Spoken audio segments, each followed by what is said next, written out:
Hi, this is the Lady Miss Virginia Jenkins, and it is time for queer astrology. This is actually me coming to you from the editing room, and by the editing room, I mean my couch and my laptop on a random Tuesday. I was preparing to edit or I just finished editing my weekly video. And I realized that I reference Planetary Dignities a lot. And I know that I touched on the idea of it in a particular video, but I think that it needs its own video. So that's what this is, a very hastily put together, mm, not review, I'd say introduction to the idea of planetary dignities. So hopefully this is brief. I definitely want to do like less than 10 minutes. But so the idea of planetary dignities is basically that each of the planets has a sign that it likes to be in, it really likes to be in, it hates to be in, it really hates to be in. And when you are in a sign that you like to be in, maybe you work a little bit more efficiently. You're able to do your job a little bit better.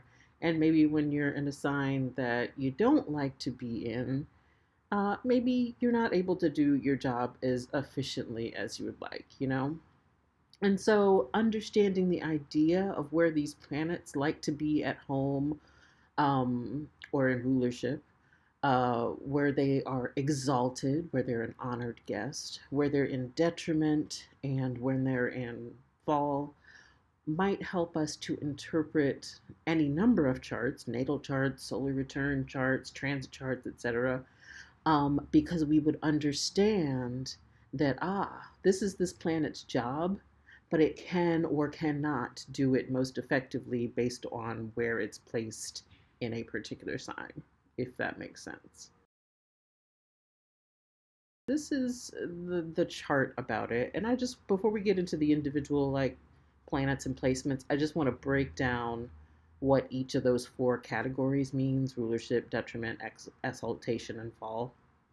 So I think that most people know rulership, in that it's a lot of times the way that we learn about a sign. We learn about what the qualities of Leo are because we know that the sun is at home or in its rulership in Leo.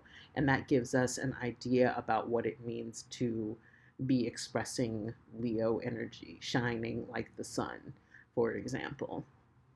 So I think that that's a lot of times where people start. And I think it's a really good place to start because these concepts, these four concepts of rulership, detriment, exaltation, and fall, they sort of come in pairs. So if we know what a planetary ruler is, then because we understand that there are sister signs, we also know where a planet is in detriment. So, if taking the example of Leo and the sun again, so we know the sun is at home in Leo, and the exact opposite sign of Leo is Aquarius. And so we know that the sun is in detriment in Aquarius. I'll give you another example. Mars is at home in Scorpio, for example. And yeah, Mars expresses itself in different ways in each of its homes. In Aries, it expresses itself with enthusiasm and an impetuousness, a reactive kind of nature. Whereas in Scorpio, it speaks to power dynamics more so than anything else. So yeah, Mars is at home in both Aries and Scorpio, but let's focus on the Scorpio-ness of it all. So if we know that if Mars is at home in Scorpio, what is the opposite of Scorpio on a natal wheel? Taurus. And so Mars is in detriment in Taurus. And so that helps us know that the best place for any particular planet to be is in its own home. And I saw this astrologer once, and I can't remember who it was, but they were talking about when a planet is at home, Imagine if you were trying to make a meal in your home. You would know where all the utensils are, you would know all the ingredients are, you would know where the spices are, you would know what burner on the stove is most, is the tricky one. You would know all of the ins and outs. This is your home. Whereas in Detriment, this is a strange place. This is trying to make a meal maybe on the road in a hotel when you only have a microwave and maybe an ice bucket. This is the opposite of being at home. It's a very uncomfortable place. I'll talk about the others too since we're on this metaphor. A planet in exaltation is being an honored guest in someone else's home. So, same metaphor. If you're trying to make a meal and you are an honored guest in someone else's home, you wouldn't necessarily know where the utensils, the spices, the ingredients are, how the stove works. But you would have people around you going, "Oh no, you're my honored guest. Please, here, let me show you the best spoon. Let me show you the best burner. Oh, here, I went to the store and got this farm raised, grain fed meat for you." So it's not as comfortable as being at home, but at least it's being like held up and supported. I'll give that example. And then in fall is kind of the worst case scenario. It is in a strange place and it has no support to make the meal that it wants to make. So, this is the example of, yes, being on the road in a hotel trying to make a meal where people, maybe the people that you're staying in the hotel with, are actively fighting you in the endeavor. No, don't make that. You can't make a so and so in the microwave. That's ridiculous. So, yeah, that's kind of how these four categories break down.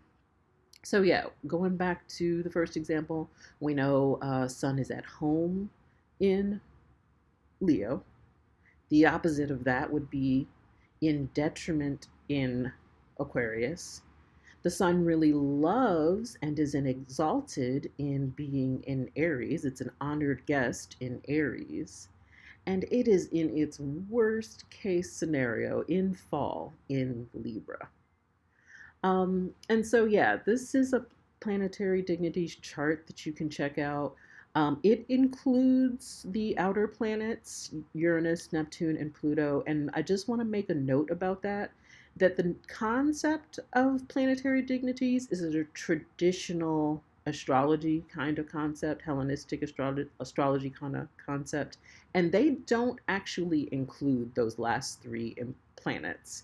And so I just want to offer up that this chart should be viewed with a grain of salt as it pertains to the planets Uranus, Neptune, and Pluto, because they are modern planets, particularly Pluto, which, oh gosh, I wish I had looked this up before I started the video, but it was discovered pretty recently. We don't have even a full cycle because it takes like 248 years for Pluto to go through all 12 signs. We don't even have a full cycle of Pluto to understand exactly how it works. So, this, theory or hypothesis that Pluto is at home in Scorpio, in detriment in Taurus, so forth and so on, is really kind of a hypothesis because we don't have a full range of information for Pluto. And I would say that about the other two outer planets, Neptune and Uranus, as well.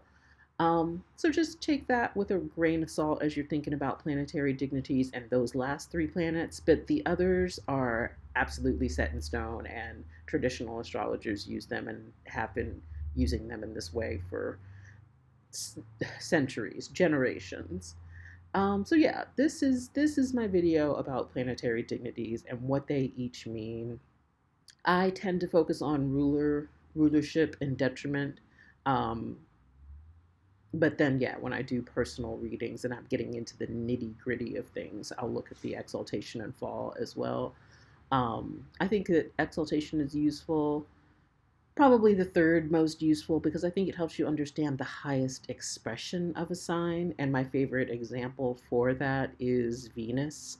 That Venus is at home in a sign like Taurus and Libra. In Taurus, it's tangible beauty. In Libra, it's diplomatic communication and being charismatic. It's in detriment. Venus is in detriment in Scorpio and Aries because these are signs that have to do with putting oneself first and also power dynamics. But Venus loves to be in Pisces, in that Pisces gives that kind of intuitive, otherworldly kind of energy. It is boundaryless, so it definitely wants to connect and merge with other energies. And that is the highest expression of Venus. And so, yeah, that's just something to think about as well. I don't want this to be too detailed of a video, so I'm going to end it there. But yeah, this is my video about planetary dignitaries because I keep referencing the concept and don't think that I've actually explained it as thoroughly as it could be. So yeah, that's what this video is for.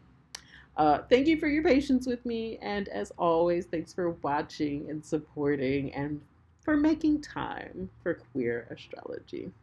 All right, that's it. That's the video. Bye.